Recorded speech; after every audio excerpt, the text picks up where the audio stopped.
My name's Kath. I'm an experienced and time-served practitioner and consultant. About 8 years or so with the National Autistic Society, and then another 3 years with Ambitious About Autism. So they're the UK's leading charity for children and young people. So in a roundabout way, sort of helped and consulted on every single community really connected with autism. So families, carers, professionals providing services, educational, but employment was my first love, really. Having said that, I am an expert, thanks, Joe, on autism, but I'm going to be talking very sort of generally about neurodivergence today. So I'm not going to go into the detail of what autism is or what neurodivergence is, but really, really focus on how to design and make your services accessible with that co-production lived experience piece. So I'm really, really pleased actually in recent years. I mean, I've been doing it the whole time. I've been doing this sort of, a decade plus experience because of course I have lived experience. I'm autistic myself. But really great now to see all services really clamoring for this kind of content, this kind of guidance is how do you get the voice of the communities that you're serving into your design and into everything that you do. So let's get going. So this kind of goes without saying, really, this one. What does everybody need to do to be neurodivergent affirming? So there's a lots of really kind of new buzzwords about this, and they're coming from the neurodivergent community. So we used to talk about awareness. So some of you might remember World Autism Awareness Week, and then it turned into a month.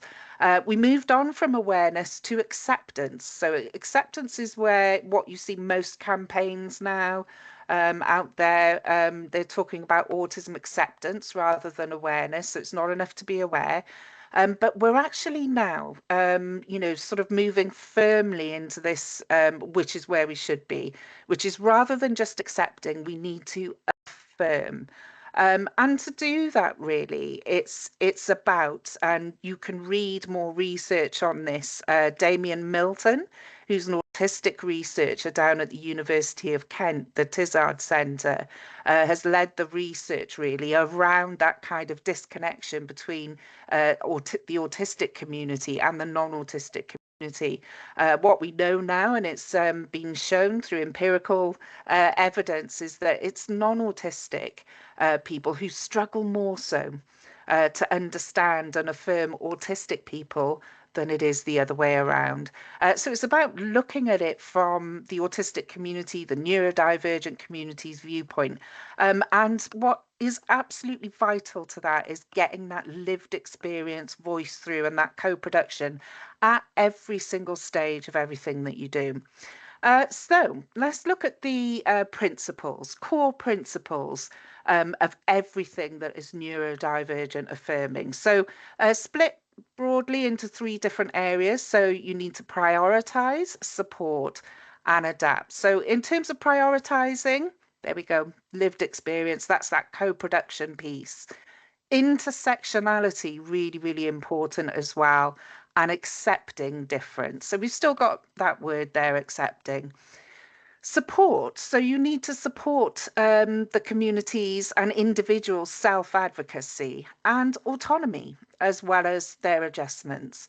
And then finally, when it comes to adapting, you need to adapt everything you do. So your processes, your communication, and your environment. And again, we're just talking very generally about neurodivergence affirming now. But a lot of what we say is really, really good for the autistic community and for intellectually disabled and IDD communities. It's really, really good for lots of other neurodivergent communities as well.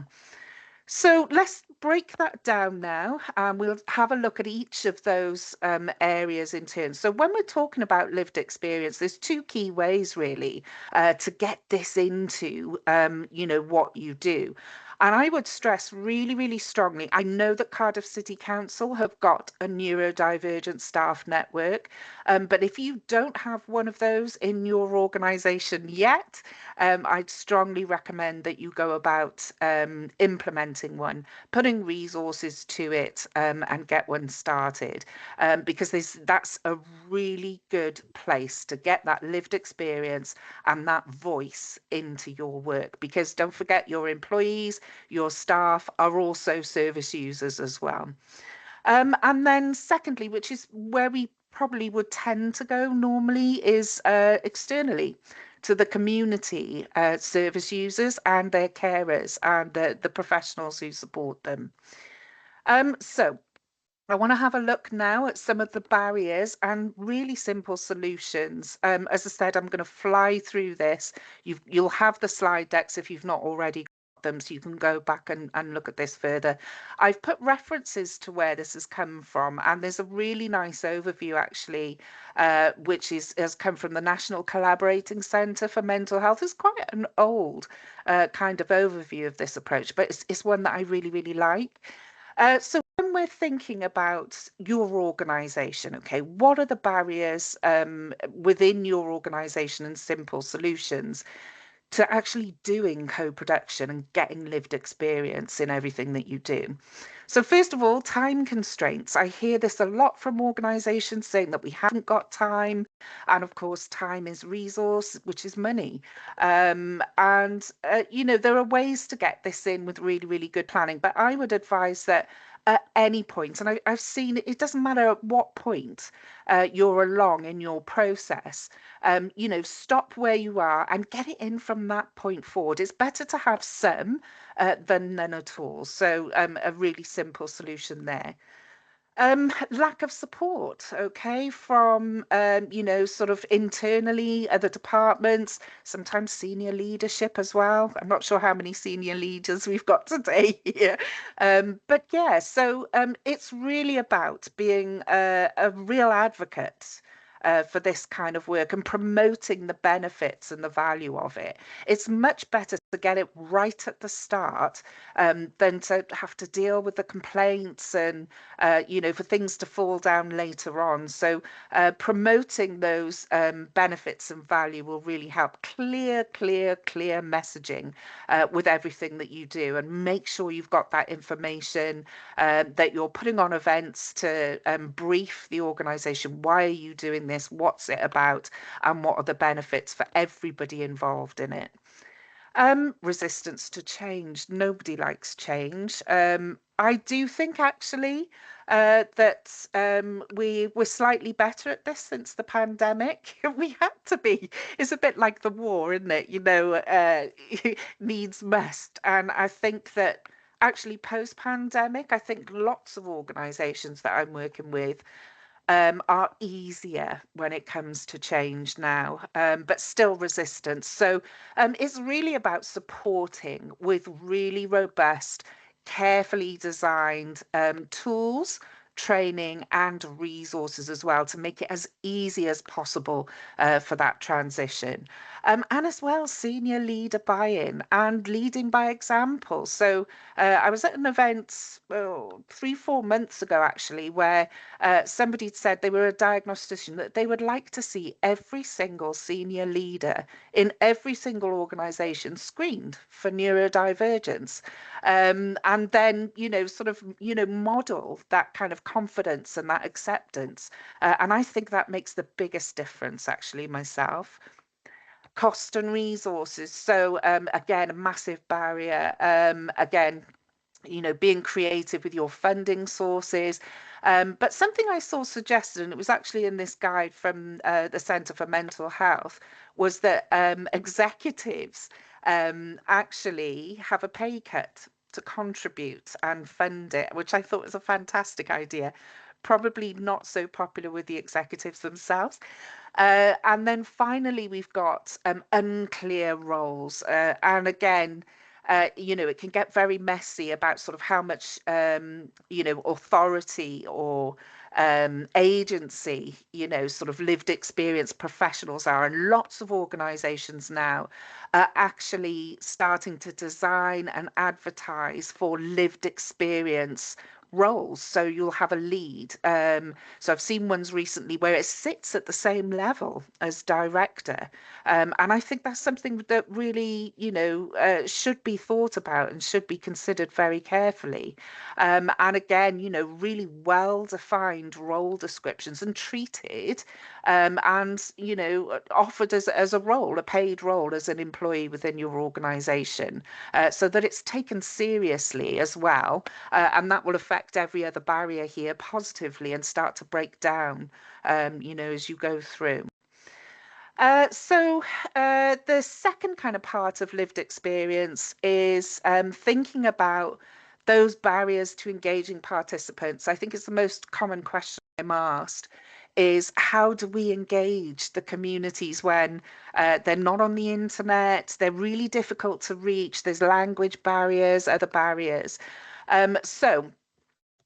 First of all, one of the major kind of barriers is expectations. So setting the expectations about if you're putting on focus groups, insight sessions, it might be one-to-one interviews, okay? And you should offer lots and lots of different formats, okay, for people to give their information and to give their lived experience and their voice. Setting clear expectations about what these sessions or interviews and surveys are for, and more importantly, what they're not for. Okay, that'll save you a lot of time, but also make the whole process more manageable for yourself.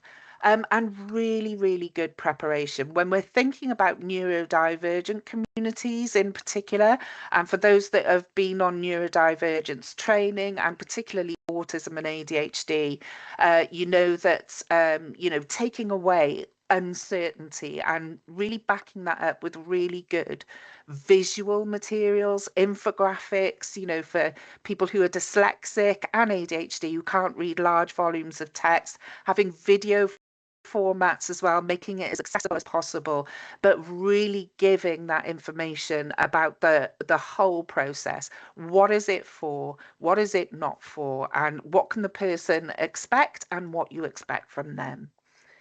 Again, there's always a power imbalance, and I think it's really, really important. I agree with this guide a lot. To recognize and discuss those imbalances of power between service providers or professionals and the communities or individuals that they serve or provide services to, and to reassure and encourage. So, for example, during focus groups, to first of all acknowledge that power imbalance, and then to, sort of reassure that you are there to hear from experts about their lived experience and that you're really looking for that lived experience expertise because you don't know. Okay. And then skepticism as a barrier to engagement as well. So I think particularly in the autistic community, I'm meeting more people and more families who are like, well, I've done this before and nothing happened, nothing changed, and we had a bad experience again. And that can really stop people engaging, again, really disillusioned with the whole thing. I think it's really important, and I've just summarized it here, to listen and admit any previous mistakes. And more importantly, finish off with what lessons you learned from that and how will that be avoided again. Again, clearly communicating the outcome of that lived experience piece, and making sure that everyone is kept informed in a way that's meaningful for them. You may have to have further verbal feedback sessions and meetings in the communities that you've been holding your sessions in. So not just an email with, this is what we did and this is what's happened. Um, Next one, difficulty accessing meetings. So, really thinking across the board here, pan disability as well. Lots of people in my part of the autistic community without an intellectual disability, they're on the internet, and we do not want to travel to a community centre. We don't, to give our lived experience. But then others will find it, impossible when you've got difficulties accessing the internet. If you're socio-economically deprived, perhaps you can't read or write, or you have language as a barrier as well. Is making sure then that you are being really, really flexible about how and when people can feed in their lived experience. So, getting out and into those communities, identify who are the community leaders, okay, in each of those communities when you're thinking about intersectionality that you need to include. So it's not just the kind of white middle class voice all the time, or mums and dads who are white and middle class feeding into what you do. And again, everything. So accessibility isn't just in person. Okay, it also applies to remote platforms and support for joining remote, sort of Zoom focus meetings and things like that. And then managing groups. So I think in my work, a few years ago, I developed, it turned out to be a 180-page guide for the civil service. It was a handbook for line managers on how to support autistic members of staff. And I think we got input in the end. It was about 120 employees who were all autistic in the civil service. And managing those groups, I mean, these subjects are often really, really emotive, especially when you're looking at neurodivergence. You're going to have competing neurodivergent conditions. So what I mean by that is if you look at, so this is massive stereotyping, but I think it's useful to do just in this kind of exceptional example. An autistic person who needs everything to be very clear, very literal, and well paced, more time for processing verbal conversations, and a way to contribute in written form through the chat or whatever. We're doing that here today. Nobody has actually, but to contribute in the chat, different ways to communicate.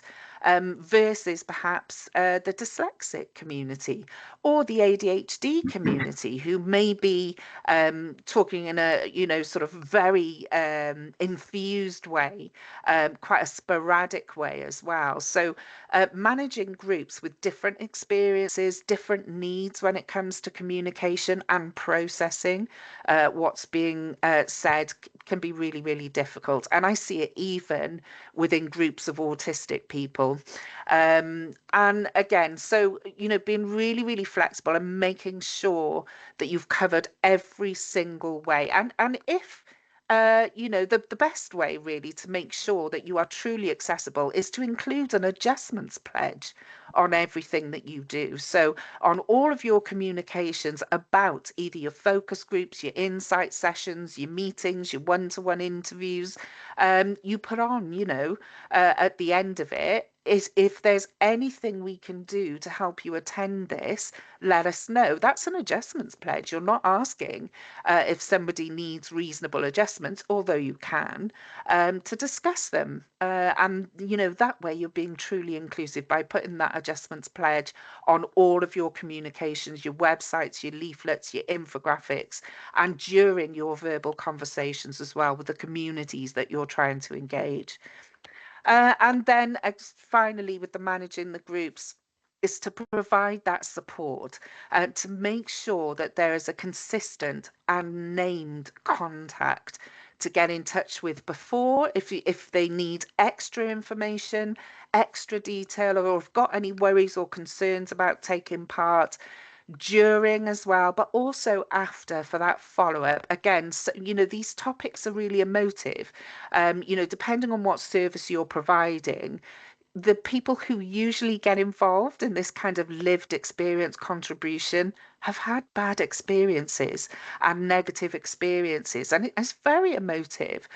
So good aftercare after, and making sure that you're providing follow-up resources and further signposting and offering to meet and talk with anybody, and chat through.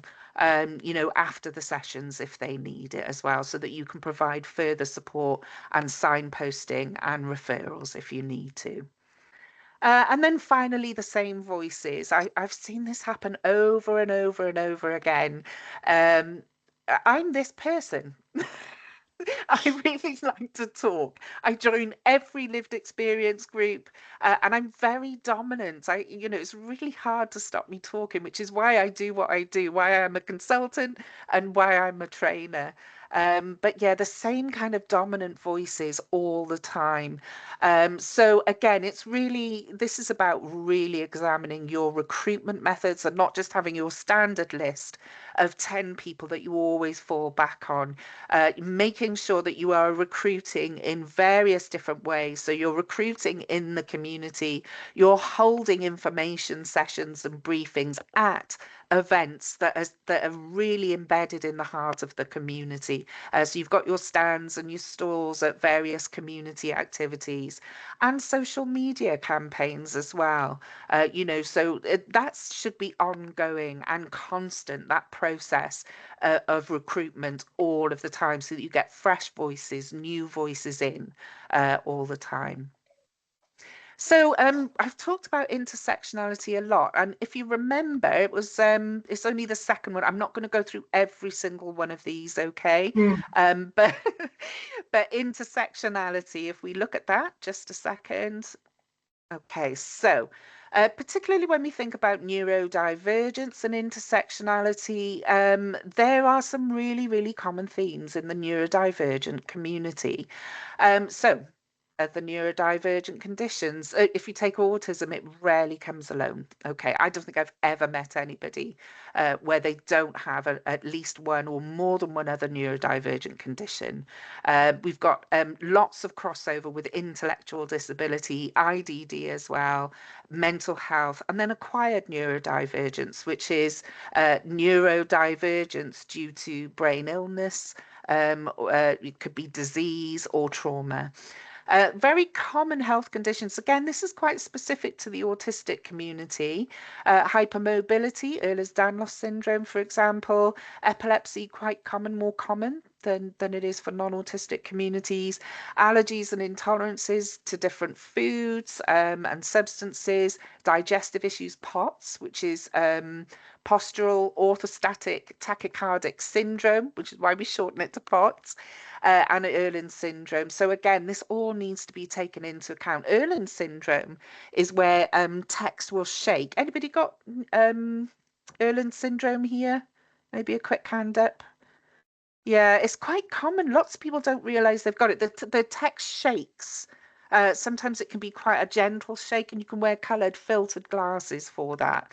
Um, you've also got, when we're thinking about neurodivergence, gender and sexuality. Now, within the neurodivergent community, and I'm talking specifically about the ADHD, the autistic, or the AUDHD, which is autism and ADHD together, there's a much higher prevalence of non-conforming gender identity than there is in the non-ADHD, autistic or ADHD community. And in terms of this, so the person might be disconnected from their family, they might not have gender transition support. So it really changes the way that you support somebody from one of these communities. Again, we know that within particularly the autistic community, actually, there's a much higher incidence of non-traditional sexuality as well. Again, they might be disconnected from their family, but they may feel much more confident about being autistic or neurodivergent if they're confident about their gender or their sexuality. So that's a really lovely phenomenon that I'm seeing, particularly amongst the younger community now. And then we've got religion, socio-economically disadvantaged, and global majority as well. And I said it's about reaching out to the leaders in each and every single one of these intersecting communities to make sure that they are helping you to engage that specific sub-community, if you like, of the neurodivergent community. And within these three that you see here in green, so yeah, there's a lot of stigma, shame. They might not have the education or even the language. It's a huge barrier to accessing an assessment. Okay, and that's something you need to think about. Is encouraging everybody with or without a diagnosis to actually get involved.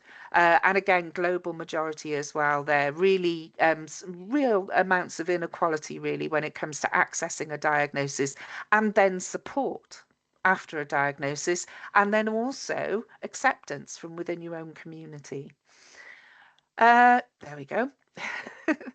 So just want to kind of finish off really before we have some questions. Talking about reasonable adjustments and the law. I've already said about people not needing or shouldn't have to have a diagnosis. You should know that you don't need a formal diagnosis to be considered disabled or defined as disabled and therefore entitled to reasonable adjustments in law. The big thing about this slide is that people don't have to tell you that they're disabled. If you've got enough information to reasonably know that someone's disabled, and I've got a good example here. So if someone's saying they're sensitive to light and sound around them, but others find it acceptable, or they're asking for written instructions and information because they can't process, or they become really overwhelmed at any kind of changes or unexpected events, or if they're struggling to socialize in the kind of expected way, then a court will very likely find that you had enough information to reasonably know that they were autistic and disabled, and you should start making adjustments for them at that point. So that's a really, really important point there. Again, I've just written down that adjustments pledge for you there, okay? So you can go back over that. I've given you some examples as well of communication adjustments here that you might, but this you can, you've probably all been on courses for this, so I'll skip through it quite quickly. Some tailored adjustments. So this is for your staff, okay? How you can make sure that you're truly being accessible and providing good visual supporting material. I spoke about that. I've given you some examples here. You can find all these on my website as well. This is actually taken from a guide of mine that's a free download. I've given you the link to that there. Also, quiet room design guides, okay? So if you're putting on focus groups, you need to have a quiet room in the building on site where you're holding your focus group, okay? Again, what to do during, and this is really, really good for during interviews as well, if you are doing one-to-one interviews. So I'm going to ask you now quickly, hopefully this works. What's the best way? No, it doesn't. Sorry.